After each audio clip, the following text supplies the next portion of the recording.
welcome to another installment of me kind of just vlogging the process of releasing a single for the first time in quite a few years, figuring out how music releases work, tracking any mistakes or successes I have along the way in the hope that it might either be interesting to you if you're a music fan or useful to you if you're a musician.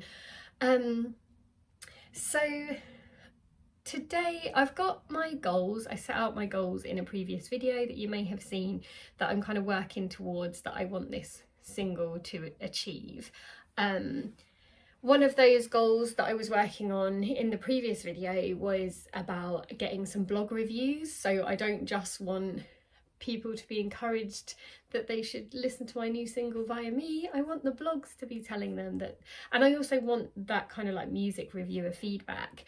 I reached out to a few blogs and already within less than a day I had like 2 rejections, which is quite hard because no one's really heard the song yet. So even though it's just like, that's just their opinion that they're not interested, mostly the feedback was like, it's just not 100% suited to our blog, which I did make big efforts to do research. I don't want to be kind of just like sending it off to people and wasting their time. So I think the problem is it's really hard for you to know what your music sounds like. I can tell you what artists influence me and what I listen to, but it's really hard to know, because one of the things they said was, one of them was kind of like an kind of more like indie alternative pop stuff, and they were basically like, this is too poppy, it's too mainstream. And I was like, is it? Like, I mean, I don't take that as a bad thing, but that's just not, I think my music's a bit weird.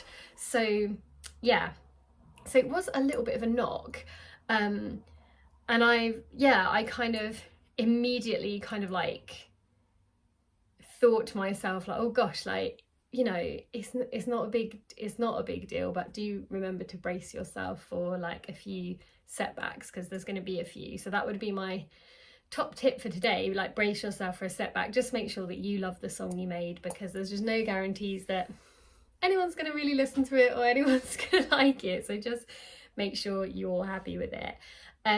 So one of my next goals, I've got a few more blogs I want to reach out to today, so I will be doing that.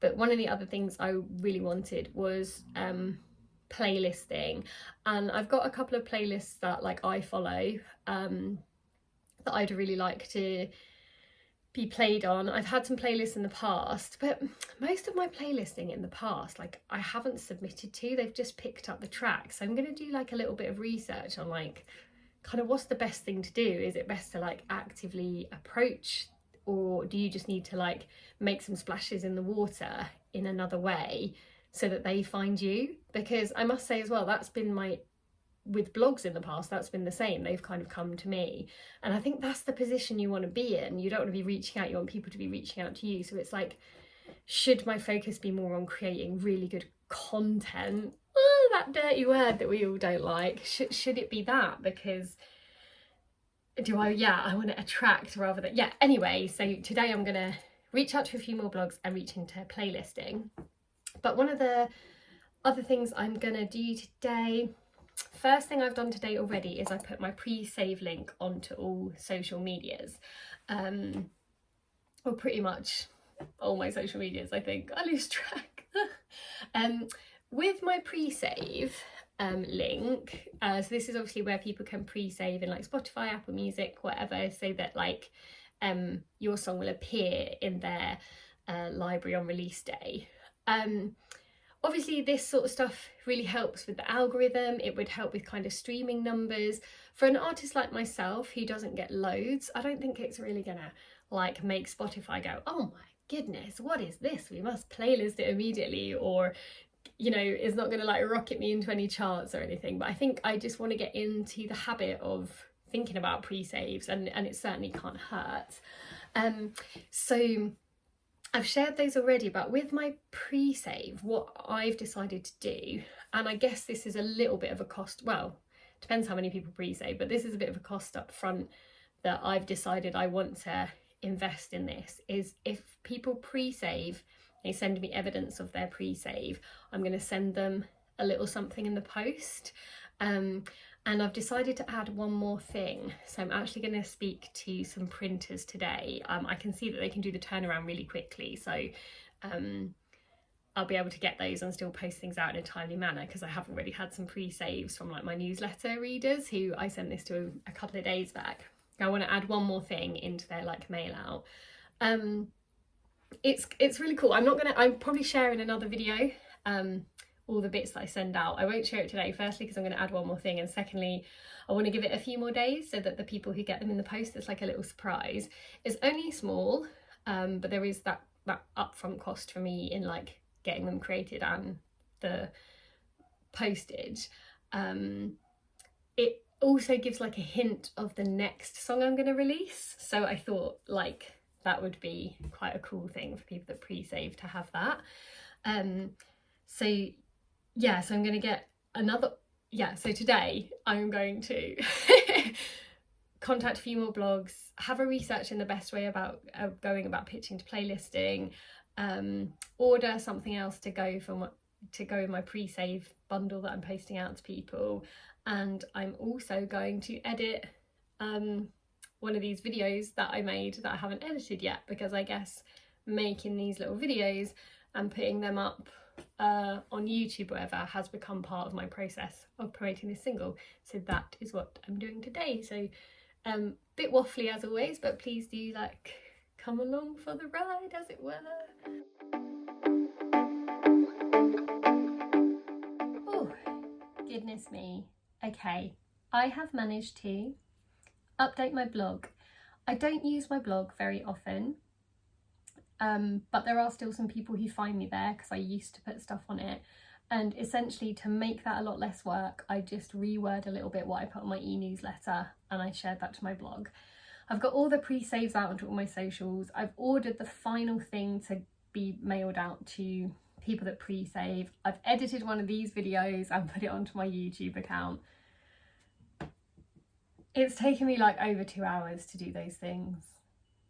The big message I want to give you today with regard to releasing your music as an independent artist, or as somebody who's also working a job or looking after 2 kids, or whatever other responsibilities are in your life that you want to carve that time to do your music, I promise you that done is better than perfect. When you're writing your songs, when you're recording your songs, that thing that you create, you're so connected to it. You want that to be like a perfect representation. You want to create, like, I feel my whole relationship with music is trying to shorten the gap between what I can hear in my head and what I can create with my hands. I want to get that gap as small as possible, and I think I've done that with this single. The idea I had in my head is there in the song, and I can't wait for you to hear it. That's where I want to be perfect. The rest of this, done is better than perfect. Life is incredibly short, terrifyingly so. And if there's anything I have very soberingly learnt over my time off from music, is you don't know when you're going to hit those bumps in the road that could change everything. Just do the thing. So I've done the thing. It's probably not brilliantly good. I'm also going to take a break now because this is incredibly important to me, but it's also really important that I eat a decent breakfast and I go to the gym and I tidy my house and I message my friend to see if she's around to grab a coffee on my day off. So done is better than perfect. Live your life. That is what I am recommending for today. A few people did send me comments and questions, but I think I'm going to do that as like a separate video. So I'll answer some of those. And yeah, so what are my little recommendations to wrap up today? Do reuse your content, put it everywhere. If you've written a newsletter, you may as well share that in a shortened version as a Facebook post. You may as well tweak some of the words and share that in a blog post, like set up a blog and just share it and then link to that from your Twitter, your X account, whatever. Just get your stuff out. We are not bugging people. Actually, my good friend Mike messaged me this morning to say, oh, you know, I'll pre-save your single or whatever. Or actually, he was like, I don't use streaming services, but I'll make sure to buy your single when it comes out. He was like, did you see my band have got a new song out? No, I haven't. And I bet he's been promoting it, and I follow his band online. You're not bugging people. People don't see half of what you share. You are not the centre of everyone's world. Don't feel like you're bugging people. Do reshare it. So rehash that kind of content you've created. If you spent ages writing a newsletter, share it on a blog and share links to it from Twitter, etc. That is the one thing I would say. Vlog your process. You don't have to vlog it, but log it in some way. I think it can be useful for other musicians, but I, for one, am really looking forward to looking back on this, particularly looking at my goals and fingers crossed having met some. And the third thing, look after the people who care for your music and what you do. That is why I'm investing some money in being able to send something physical to those people who pre-save. Like, look after your community. That is a good place to invest stuff, and done is better than perfect.